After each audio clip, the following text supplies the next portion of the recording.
ശ്വാസോച്ഛ്വാസങ്ങൾക്കും പ്രതിഫലമാണ്. നോമ്പുകാരന്റെ വായിൽ നിന്ന് വരുന്ന ദുർഗന്ധം അതുപോലും അല്ലാഹുവിന്റെ അടുക്കൽ കസ്തൂരിയേക്കാൾ സുഗന്ധമുള്ളതാണ്. നോമ്പുകാരന്റെ സർവ്വ പ്രാർത്ഥനകൾക്കും അല്ലാഹു തആല ഇജാബത്ത് തരുന്നതാണ്. സയ്യിദുനാ മുഹമ്മദ് റസൂലുള്ളാഹി സ്വല്ലല്ലാഹു അലൈഹി വസല്ലമ തങ്ങൾ അവിടുന്ന് പഠിപ്പിക്കുകയാണ്. എന്റെ പ്രിയപ്പെട്ട പൊന്നാര മുത്തു മുഅ്മിനീങ്ങളെ, മുഅ്മിനാത്തുകളെ, അതുകൊണ്ട് നന്നായി ഈ വിശുദ്ധ റമളാൻ നമുക്ക് ഉപയോഗപ്പെടുത്തണം. നല്ല രൂപത്തിൽ നമുക്ക് ഉപയോഗപ്പെടുത്തണം. എന്തുകൊണ്ട്? ദിക്റുകൾ കൊണ്ട്, സ്വലാത്തുകൾ കൊണ്ട്, ധാരാളം ഖുർആൻ ഓതിക്കൊണ്ട്, അതുപോലെ സുന്നത്തായ നിസ്കാരങ്ങളും സുന്നത്തായ ഇബാദത്തുകളും പെരുപ്പിച്ചുകൊണ്ട്. കാരണം ഒരു സുന്നത്തിന് ഒരു ഫർദിന്റെ കൂലിയാണ്. സുബ്ഹാനല്ലാഹ്. ഇന്നിപ്പോ ളുഹർ നിസ്കരിച്ചില്ലേ നമ്മള്? ആ ളുഹറിന് മുമ്പ് 4 റക്അത്ത് സുന്നത്ത് നിസ്കാരം, ളുഹറിന് ശേഷം 2 റക്അത്ത് സുന്നത്ത് നിസ്കാരം, അല്ലേ? നമ്മൾ നിർവഹിച്ചവരാണ്. ആ സുന്നത്തിന് ഫർദിന്റെ പ്രതിഫലമാണ്. ഫർദിന്റെ പ്രതിഫലം നമ്മളൊന്ന് ആലോചിച്ച് നോക്കൂ. മറ്റു മാസങ്ങളിൽ കിട്ടുവോ? ഇല്ല. ഈ റമദാനിൽ മാത്രം കിട്ടുന്ന ഒരു വമ്പൻ ഓഫറാണത്. ഒരുപാട് ഓഫറുകളുണ്ട്.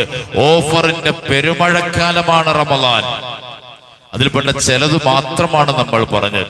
അല്ലാഹു തആല തൗഫീഖ് നൽകി അനുഗ്രഹിക്കുമാറാകട്ടെ. അല്ലാഹു തആല നമ്മളെ കബൂൽ ചെയ്യുമാറാകട്ടെ. നമ്മുടെ മജ്‌ലിസിൽ പങ്കെടുക്കുന്ന എല്ലാവർക്കും അല്ലാഹു തആല പൂർണ്ണമായ ആഫിയത്ത് പ്രദാനം ചെയ്യുമാറാകട്ടെ. അൽഹംദുലില്ലാഹ്. എൻ്റെ ഒരു പണ്ഡിത സുഹൃത്ത് വോയിസ് ഓഫ് സജീർ മന്നാനി ഉസ്താദ് എൻ്റെ നാടിൻ്റെ അടുത്ത് നൂറനാട് ജമാഅത്തിലെ പ്രഗത്ഭനായ ഖത്തീബാൻ. അല്ലാഹു തആല അവിടുത്തെ ശബ്ദത്തിനും അവിടുത്തെ നാവിനും അവിടുത്തെ വഅദിനും എല്ലാം അല്ലാഹു തആല ബറക്കത്ത് ചൊരിയുമാറാകട്ടെ. മരണപ്പെട്ട് ഖബറിൽ കിടക്കുന്ന മാതാപിതാക്കൾക്ക് അല്ലാഹു തആല സ്വർഗം നൽകി അനുഗ്രഹിക്കുമാറാകട്ടെ.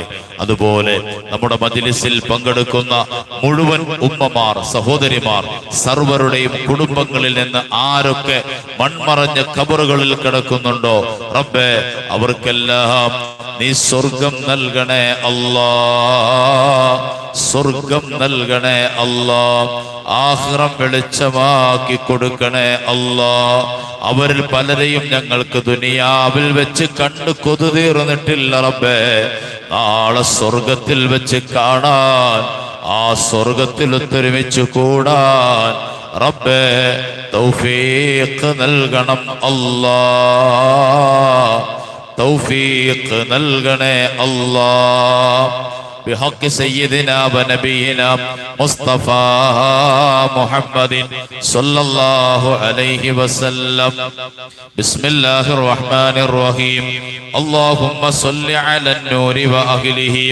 اللهم صل على النور وأهله. എല്ലാവരും ചൊല്ല്. ആരാ ചൊല്ലാതിരിക്കുന്നത്? എല്ലാവരും ചൊല്ല്. റമദാൻ മാസമായതുകൊണ്ട് സ്വലാത്ത് ചൊല്ലണ്ടെന്നൊന്നുമില്ല. വഇക്താരി സ്വലവാതി അലാ സയ്യിദി വുൽദി അദ്നാൻ. ഈ റമദാനിൽ ഒരുപാട് സ്വലാത്തുകൾ ചൊല്ലാൻ റബ്ബേ നീ ഞങ്ങൾക്ക് തൗഫീഖ് നൽകണേ അല്ലാ എന്ന് നമ്മളൊക്കെ ദുആയിരുന്നവരാണ്. വഇക്താരി സ്വലവാതി. വിശുദ്ധ റമദാനിൽ ധാരാളം സ്വലാത്തുകൾ ചൊല്ലാനുള്ള ഭാഗ്യം നൽകണേ റബ്ബേ നമ്മൾ ദുആയിരുന്നവരാണ്. സുബ്ഹാനല്ലാഹ്. അപ്പൊ പിന്നെ സ്വലാത്ത് ചൊല്ലിയില്ലെങ്കിലോ? സ്വലാത്ത് ചൊല്ലണം. സ്വലാത്ത് ചൊല്ലാൻ തൗഫീഖിന് വേണ്ടി അല്ലാഹുവിനോട് നമ്മൾ ദുആയിരുന്നവരാണ്. അല്ലാഹു തആല നമ്മുടെ മജ്‌ലിസ്, സ്വലാത്തിന്റെ ഈ മജ്‌ലിസ് അല്ലാഹു തആല ഖബൂൽ ചെയ്യുമാറാകട്ടെ. അല്ലാഹുവിന്റെ അടുക്കൽ പൊരുത്തപ്പെട്ട മുത്ത് നബി സല്ലല്ലാഹു അലൈഹി വസല്ലം തങ്ങൾ ഇഷ്ടപ്പെടുന്ന മജ്‌ലിസാക്കി റബ്ബേ നീ ഞങ്ങളുടെ ഈ സദസ്സിനെ സ്വീകരിക്കണേ അല്ലാഹ്. اللهم صل على النور وأهله. اللهم صل على النور وأهله. اللهم صل على النور وأهله. اللهم صل على النور وأهله. اللهم صل على النور وأهله. اللهم صل على النور وأهله. اللهم صل على النور وأهله. اللهم صل على النور وأهله. اللهم صل على النور وأهله. وأهله اللهم صل على النور وأهله اللهم صل على النور وأهله اللهم